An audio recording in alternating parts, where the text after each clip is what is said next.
আসসালামু আলাইকুম। আপনারা সবাই কেমন আছেন? আপনাদের দোয়ায় আমি ভালো আছি। আজ মেডিকেল সেবা সম্পর্কে কিছু কথা বলতে চাই। বাংলাদেশে যত মেডিকেল স্বাস্থ্যসেবা হাসপাতাল রয়েছে সেগুলিকে সরকার হাজার হাজার কোটি টাকা ব্যয় করতেছেন আমাদের সেবা অসুখ চিকিৎসা সেবা দেওয়ার জন্য, কিন্তু ফলে তার বিপরীত। আমি বগুড়া জেলার জিয়া মেডিকেলের কথা বলছি। কয়েকদিন আগে আমার এক নাতিকে নিয়ে ভর্তি করে দিই।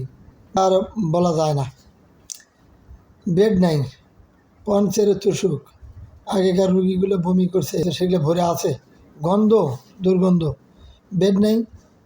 পাকার ওপর শুতে বললো, ওখানে একটা নিজেই পঞ্চের খোলামেলা বেড নিয়ে বাচ্চাকে নিয়ে বসে পড়লাম। বেশ ডাক্তারের কাছে নিয়ে গেলাম, কাগজপত্র ডাক্তার দেখা রোগের কথা শুনে ওষুধ লিখে দিল, কিনতে বললো সবগুলোই। সিরিঞ্জ 3 টাকা দাম, সেই সিরিঞ্জ পর্যন্ত আমাকে কেনা লাগলো। ওখান থেকে ওই 1 টাকা 2 টাকা অল্প দামের যে ওষুধগুলা প্রাথমিকভাবে দেয়, আর বাদ বাকি সব কিছু কিনে নিয়ে আসা লাগে। যাই হোক, আর স্টাফদের ভিতরে বড় বড় ডাক্তারগুলো কিছু কিছু গুটি কয়েকজনের আচরণ একটু ভালো, কথা বলা যায় এবং কথা বলে শুনে। আর ছোটো লেভেলের যারা চাকরিয়া, নার্স, গেটদার, ঝাড়ুদার, এগুলোর ব্যবহার কাছে যাওয়া যায় না, গালাগালি করে, কথা বলা যায় না, খারাপ আচরণ করে। আর বাথরুমে গেলাম, যে দেখি মল যে ডুবে আছে, এই পর্যন্ত ডুবে আছে, যাবার মতো ক্ষমতা নেই। ওখানে বমি হতে হতে আমি অসুস্থ হয়ে পড়েছিলাম। তারপরে বেডে এসে ওষুধ কিনে নিয়ে আসলাম, স্যালাইন দিল। তারপরে ওষুধপত্রগুলো খাওয়াতে খাওয়াতে একটুও না কম হলো।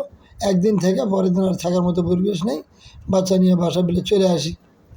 তো ডাক্তাররা একটা মানুষের জীবনে কত সম্পদের দরকার, কত টাকার দরকার।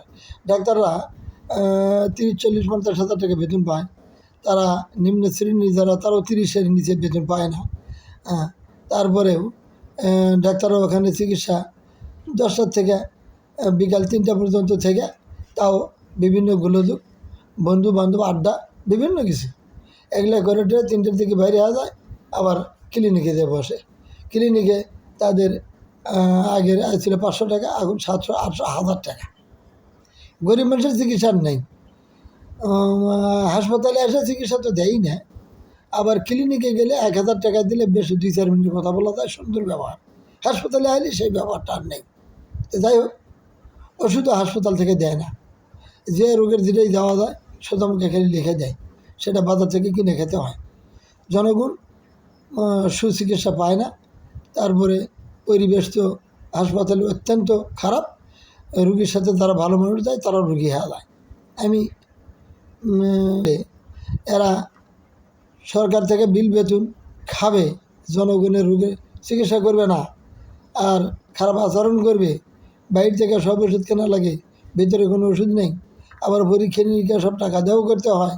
তো যাই হোক, দয়া করে এদের পদক্ষেপ নেন এবং বাইরে হাজার হাজার সাইনবোর্ড, প্রত্যেক ক্লিনিকের সামনে আশেপাশে হাজার হাজার সাইনবোর্ড এই ডাক্তারগিরের নামে লেখা রাখছে যে অমুক ক্লিনিক অমুক বসে, অমুক ক্লিনিক অমুক বসে। বাইরে কোনো ডাক্তার নেই, সব স্টাফেরই ডাক্তার। বিকেলে যে বসে রাত 10টা 12টা পর্যন্ত থাকে, 50, 60, 100 টাকার রুগী দেখে। প্রতিদিন একটা ডাক্তার 50, 60 হাজার, 70, 80 হাজার টাকা করে কামাই করে। তার জীবনে কত টাকার প্রয়োজন হয়? সাধারণ মানুষ আমরা যারা আছি, আমাদের যদি 10, 15, 20 হাজার টাকা দেয়, মাসে সংসার চলে, কামাই করে সুন্দরভাবে চলি। আর ওদের মাসে 4-5 লক্ষ টাকা কামাই করে, যেদিকে তাকানো হয় সেদিকে ডাক্তারের বাসা, এটা 4 তলা, ওটা 5 তলা, ওটা এই ক্লিনিক, ওই এই ক্লিনিক। আরও বাইরে জায়গা জমি কিনে ভরভর করে রাখছে, তাদের আর কত হাজার কোটি টাকার প্রয়োজন বুঝি না। এই জন্যে আমি ডক্টর ইউনূস স্যারকে বলতে চাই, আপনি দয়া করে এই ডিপার্টমেন্টে একটু সুনজর দেন, এদের ভালো ব্যবস্থা নেন। এরা বাইরে যাতে রুগী দেখুক, 500 টাকা ভিজিট করে দিবেন।